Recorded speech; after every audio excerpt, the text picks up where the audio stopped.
살아계신 하나님 아버지, 감사와 찬송과 영광을 올려드립니다. 아멘.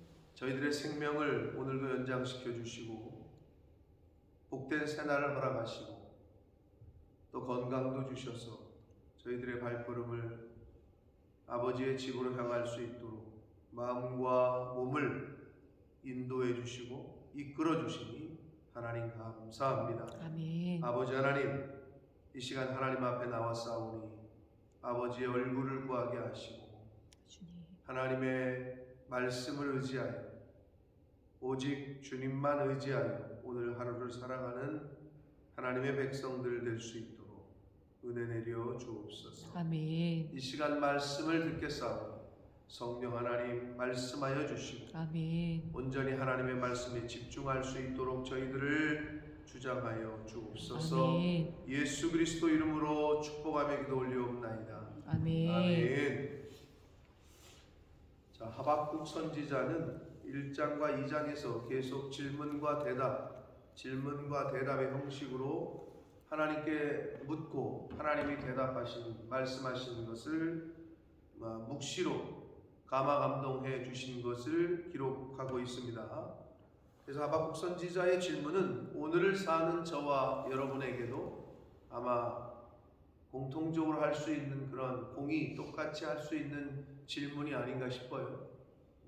첫 번째 질문은 왜 하나님의 백성들이 타락하고 있는데 왜 가만히 두십니까? 지금 잘못된 길로 가고 있는데 왜 가만히 두십니까?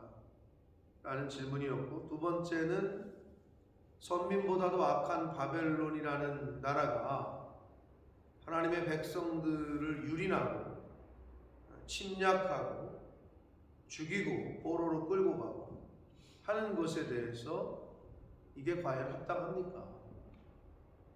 나름대로 우리는 하나님의 백성으로 산다고 살았는데 하나님의 백성들보다 더 악한 바벨론이 저렇게 위세등등하게 하는 것이 맞습니까?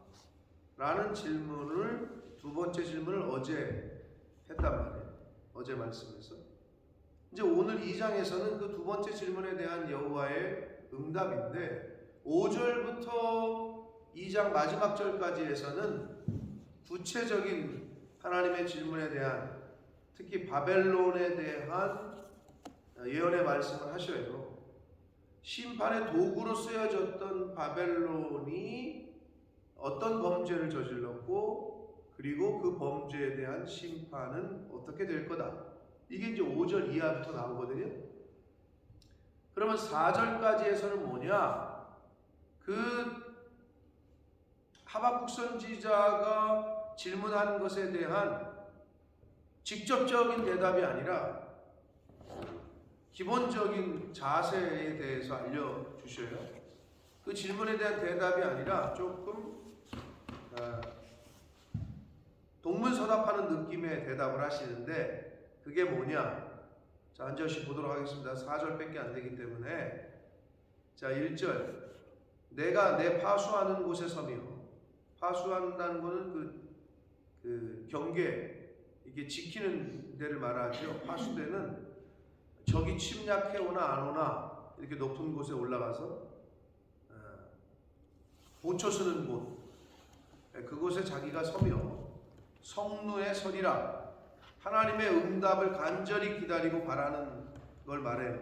성루는 성의 높은 곳을 말하는데 거기에 서서 하나님께서 내게 무엇이라 말씀하시는지 기다리고 바라보겠다. 나의 질문에 대하여 어떻게 대답하시는지 볼 것이다 라고 말씀합니다.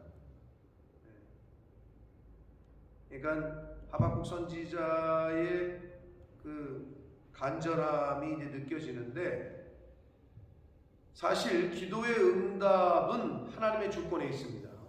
하나님의 주권에 있다. 오늘 바로 하실는지, 5년 후에 하실는지, 10년 후에 하실는지, 언제 하실는지 그건 하나님의 주권에 있단 말이에요. 자, 그러면서 2절, 여호와께서 내게 대답하여 이르시되, 대답을 하셨나 봐요. 하박국 선지자에게. 너는 이 묵시를, 자, 묵시라는 표현은 뭐 계시라고도 표현할 수 있는데 하나님에 의해서 보여지고 들려진 것, 하나님에 의해서 보여지고 들려진 것, 이걸 묵시라고 해요. 하나님께서 자신에게 보여주고 들려주신 것을 기록해서 판에 명백히 새기되 달려가면서도 읽을 수 있게 하라.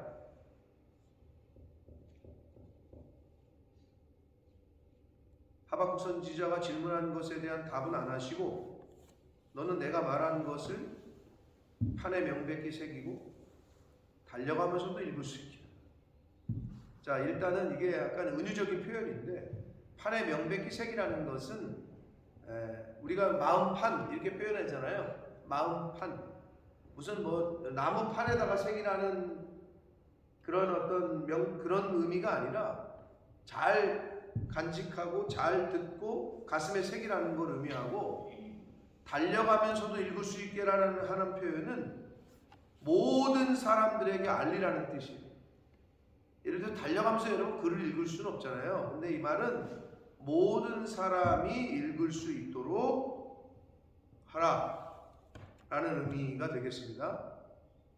근데 그 내용이 뭐냐? 3절, 이 묵시는 또는 이 계시는 하나님이 말씀하신 것은 정한 때가 있나니 라고 표현합니다.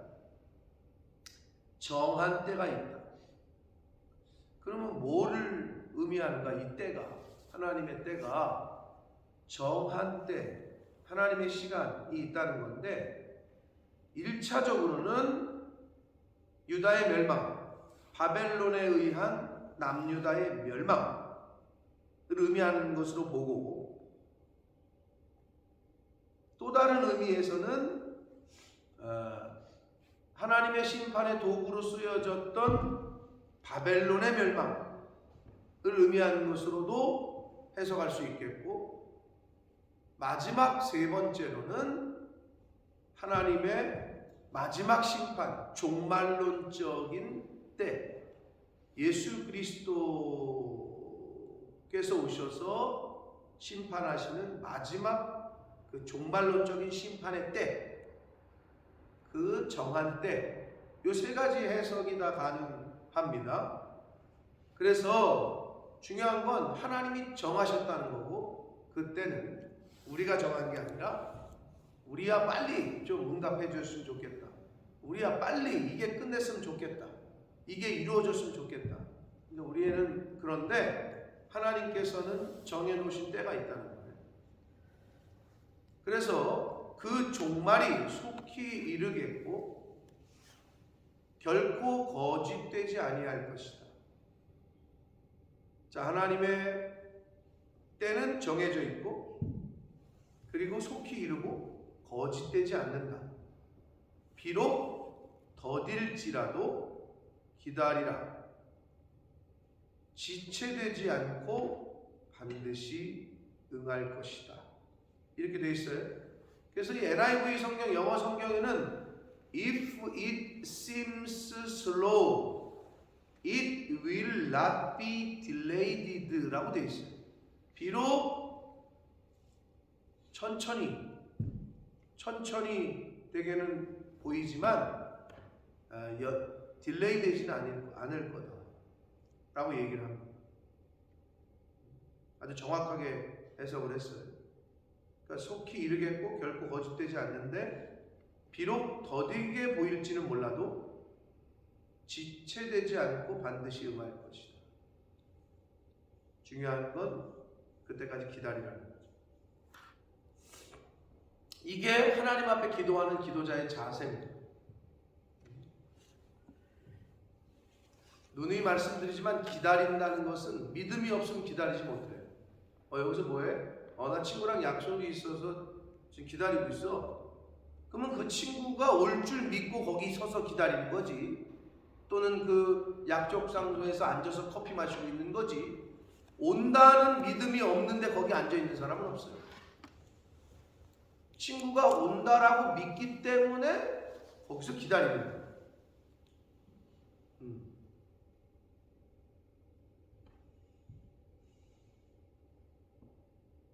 옛날 우리나라 그 이야기의 망부석이라는, 망부석 아시죠? 망부석. 남편, 집 나간 남편을 기다리다가 돌이 됐다고 하는 망부석.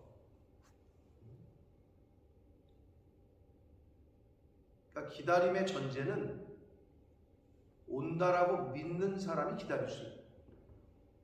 그러니까 믿음이 없이는 기다릴 수가 없어요. 안 올 것 같아. 그러면 그 자리를 뜨죠. 기다리지 않습니다. 기다림의 전제는 믿음입니다.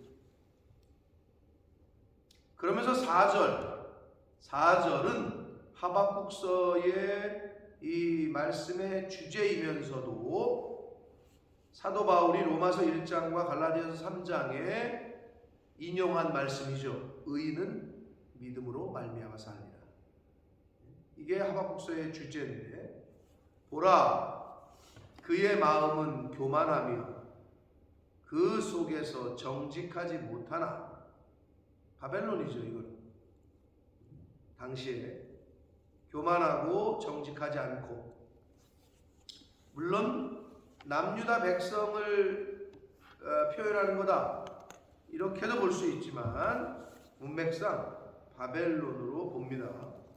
바벨론의 마음이 교만하며 그 속에 정직하지 못하나 의인은 그의 믿음으로 말미암아 살리라. 의인은 그의 믿음으로 말미암아 살리라. 자, 저를 보세요. 이 의인은 믿음으로 말미암아 살리라. 바울의 20층의 교리의 핵심 주제가 된, 근데 여기서 여러분 이 말이 의인은 믿음 때문에 살 것이다, 믿음 때문에 살 것이다 예요? 아니면 의인은 믿음을 가지고 산다, 살아간다, 이거예요. 제 말이 두 가지가 뭐가 다른지 이해하셨어요? 의인은 믿음 때문에 산다. 반대는 믿음이 없으면 죽는다, 이 말이고, 두 번째 말은 의인은 믿음을 가지고 살아간다.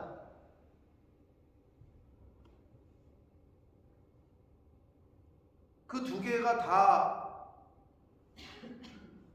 말할 수 있는 문장이잖아요. 의인은 믿음으로 말미암아 산다, 살리라. 의인은 믿음을 가지고 살아가리라. 의인은 믿음 때문에 죽지 않고 산다. 사실 두 가지가 다 해당된다고 볼 수 있어요. 하나님 앞에 의인이라고 칭함받는 사람은 믿음을 가지고 살아가요. 믿음이 없이 살아가면 그건 의인이 아니죠. 또 하나님 앞에 의인이라고 칭함받는 사람은 믿음 때문에 살아요. 죽지 않고. 그 두 가지가 다 해당이 된다는 거예요. 그러면 내가 의인이냐는 내가 믿음을 가지고 지금 살아가고 있느냐. 또 나는 하나님 앞에서 의인이라고 칭의 받았기 때문에, 나는 그 믿음으로 칭함을 받았기 때문에 나는 오늘 죽어도 하나님께서 나를 다시 살리실 것이다. 사실 이 두 가지가 다 포함되어 있다라고 해도 되는 말씀이라는 거죠. 다시 한번 말씀드립니다. 의인은 믿음을 가지고 살아가야 됩니다. 그게 의인이라는 거예요. 그리고 의인은 오늘 죽어도, 즉 하나님이 오늘 우리를 부르셔도 믿음으로 인해서 다시 살아난다는 거예요. 그게 우리가 믿고 있는 이 한 문장이에요. 그 두 가지를 다 갖고 계셔요.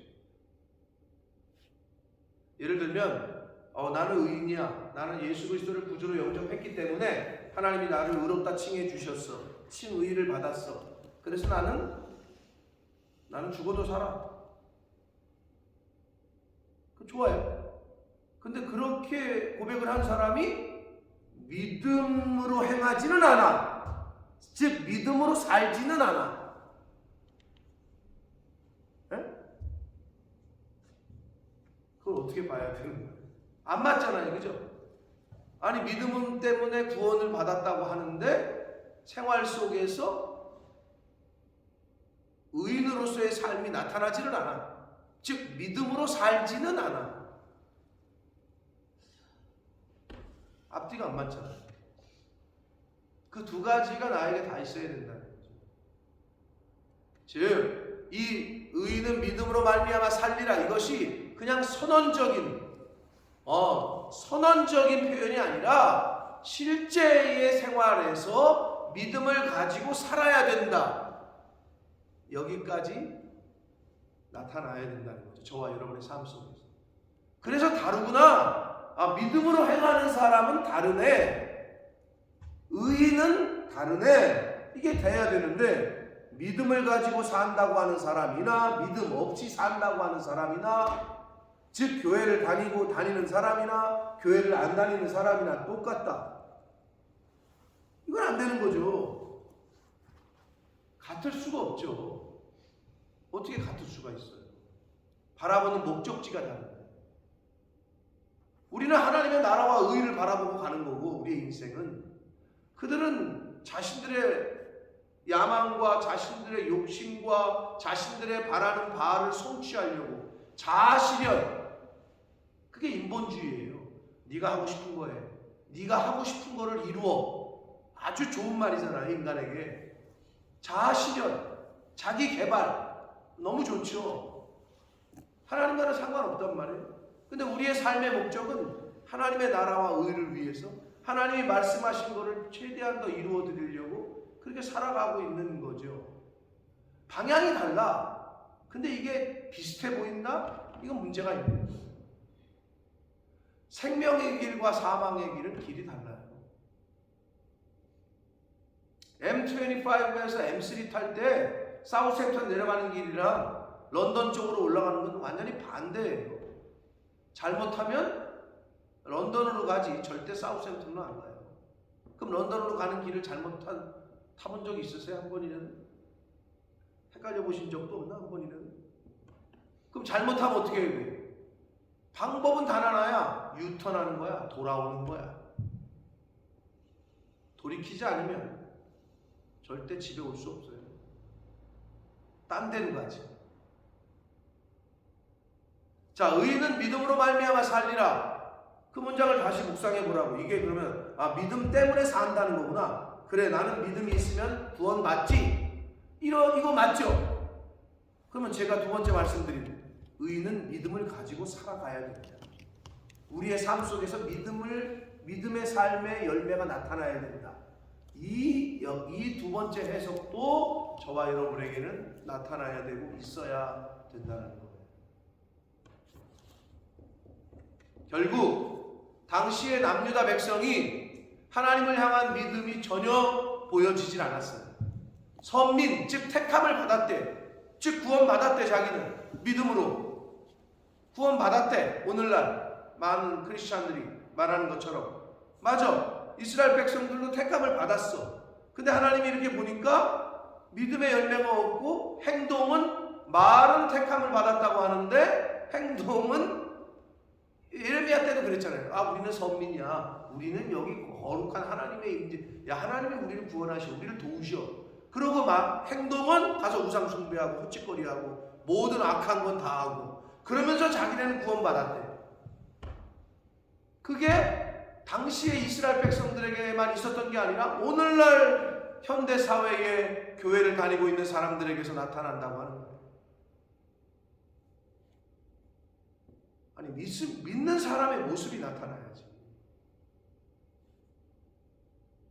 근데 그건 안 나타나는데 자기는 구원받는데, 구원하심은 하나님께 있기 때문에 저는 잘 모르겠으나 퀘스천이라니까.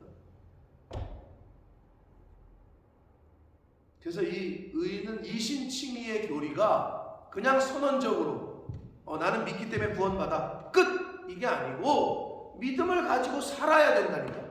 아멘. 네, 그걸 삶 속에서 나타나셔야 돼요. 오늘 저와 여러분의 하루의 삶 가운데. 그럼 믿음을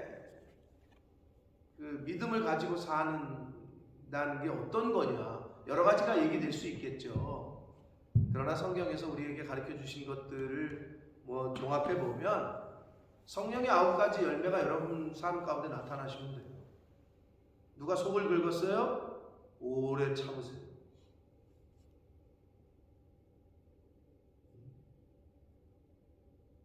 자비를 베푸세요. 사랑하시고 기뻐하시고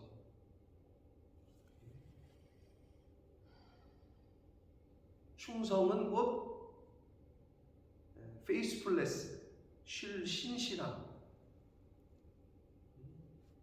이라고 했어요. 그럼 충성의 열매가, 헌신의 열매가 나타날 수 있도록 온유하시고 절제하고. 그러면 그렇게 믿음의 하나님을 믿는 사람들의 모습이 저와 여러분의 말과 오늘 행동에, 가정에서, 직장에서, 친구랑 밥 먹는 식당에서 또 자꾸 나타나는 거죠. 드러나는 거죠.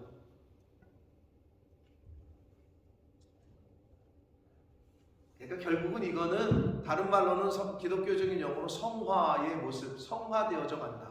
즉 변화가 있어야 된다 이 말이거든요. 다시 한번 말씀드립니다. 당시에 남유다 백성들의 삶의 모습은 그들이 말과 선언하는 것하고 달랐다. 우리는 택함 받은 선민이야. 그러놓고 우상 숭배하고 악한 짓은 다 했단 말이에요. 그러니 하나님이 어떻게 하셨어요? 예레미야 선지자, 하박국 선지자를 통해서 심판을 말씀하시잖아요. 니네 바벨제 침략당하고 니네 다 포로로 끌려가고 나라가 망할 거다. 그랬더니 오히려 그 심판을, 하나님의 계시를, 묵시를 전하는 예레미야 선지자를 때리고 쫓아내고 애국으로 추방시키고.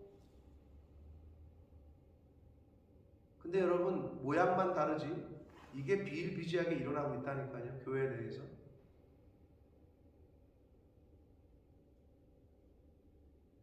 그러니까 성경이 다른 얘기를 하고 있는 게 아니라 오늘 현대를 사는 우리들의 모습을 미리, 역사는 순환한다고 그랬잖아요.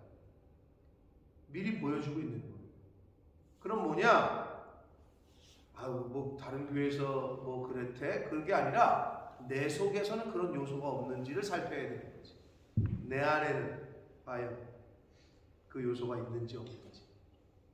오늘 아침에 말씀을 듣는 이유가 그것 때문이에요. 내 안에는 그 요소가 있는지. 바라기는 하나님이 정하실 때가 있습니다. 여러분이 기도하는 제목들이 있을 거예요. 근데 죄송하지만 하나님이 정한 때가 있고 하나님이 정하신 방법이 있다.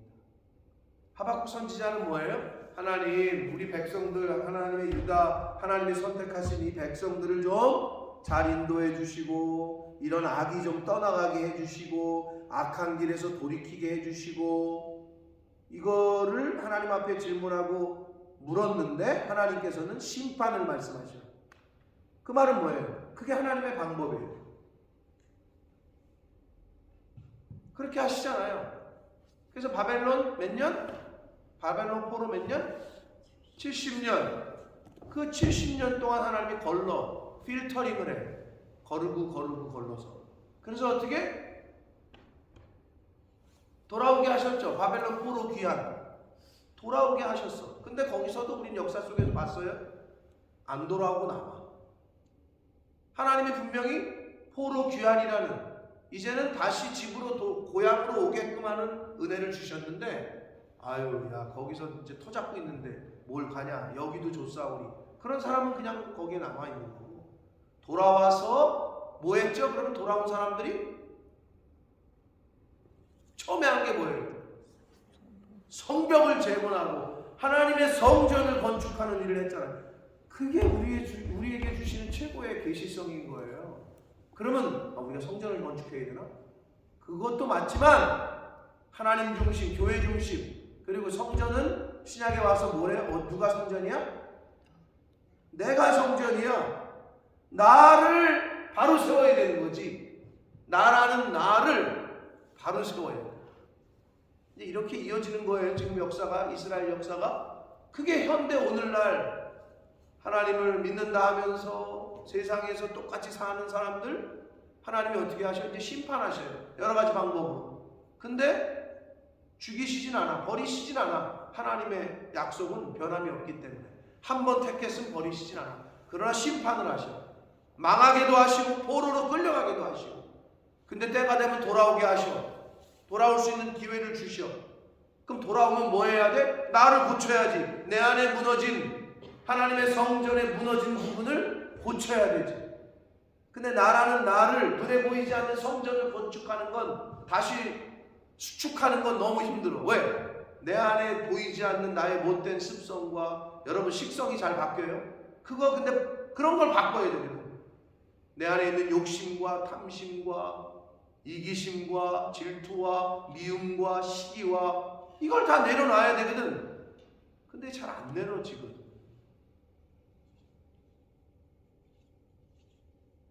스룹바벨 1차 지도자 스룹바벨. 야, 이게 또 그렇게 연결이 되는데 2차 지도자 느헤미야. 그리고 나서 성전 건축하고 나서 성벽 재건하고 나서 그 다음엔 뭐 했어요? 누가 갔어? 마지막 3차 지도자, 3차 때 포로 귀한 지도자가 누구예요? 에스라. 그 뭐야 그 사람은? 말씀으로 개혁을 했다고. 이게 이제 그렇게 연결이 되는 거예요. 그러니까 하나님의 말씀으로 개혁을 시켰다. 사랑하는 성도 여러분, 이 과정이 그냥 있는 게 아니라 오늘날 우리에게 주시는 교훈입니다. 그러므로 나는 하나님 믿어. 우리는 몇 대째 예수 믿는 집안이야. 그걸로 안 된다니까. 그럼 뭐? 제가 말씀드렸죠? 계속 몇 번이고 말씀드렸어. 존 웨슬리의 7대 손인가 몇 대 손이 레즈비언이라니까. 영국의 감리교회 창시자, 전 세계의 부흥을 일으켰던 웨슬리 목사님. 그 가문에서 그런 사람이 나왔다니까요. 누구도 장담할 수 없어요. 믿음은 선언이 아니에요. 삶 속에서 진짜 믿음의 모습들이 나타나요. 양보하고 희생하고 오래 참고 절제하고 받는 거 좋아하는 게 아니라 주는 거 좋아하고 하나님의 교회를 우선하고 그게 삶 속에서 나타나야 된다는 거죠. 다시 한번 여러분 오늘 하루 의인은 믿음으로 말미암아 산다. 이 두 가지 미닝을 제가 말씀을 드렸어요. 선언적으로만 그치시면 안 돼요. 실제 삶 속에서 믿음의 모습들이, 믿음 있는 사람의 모습이 저와 여러분의 말과 손과 발에서 행동에서 나타나야 될 줄 믿습니다. 아멘. 의인은 믿음으로 삽니다. 아멘. 기도하겠습니다.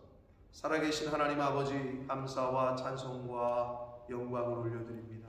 아멘. 아버지 하나님, 하나님께서 저희를 사랑하시고 또 은혜 주셔서 예수가 나의 구세주요 메시아 되시며 나를 구원하시는 구원자 되심을 알게 하시고 듣게 하시고 믿게 하셔서 하나님의 자녀로 삼아 주셨습니다.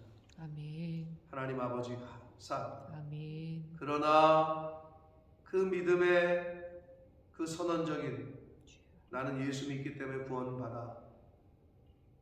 그런데 삶 속에서는 믿음 있는 자의 모습이 나타나지 않고 믿음 있는 자의 말과 행동이 보여지질 않는다면 믿음으로 살지 못하고 있는 것임을, 의인은 하나님의 자녀들은 믿음의 삶을 살아야 된다라고 말씀하시는데 과연 나의 모습에서는 어떤 모습이 드러나고 있는지 오늘 하루 이 주신 말씀을 가지고 묵상하게 하시고 주님. 바라옵고 원하옵기는 이 자리에 있는 하나님의 자녀들의 오늘 하루의 삶 가운데 믿음의 모습들, 믿음의 열매들이 보여지는 삶을 살도록 성령 하나님 인도해 주시고 함께해 주옵소서. 아멘. 예수 그리스도 이름으로 축복하며 기도 올리옵나이다.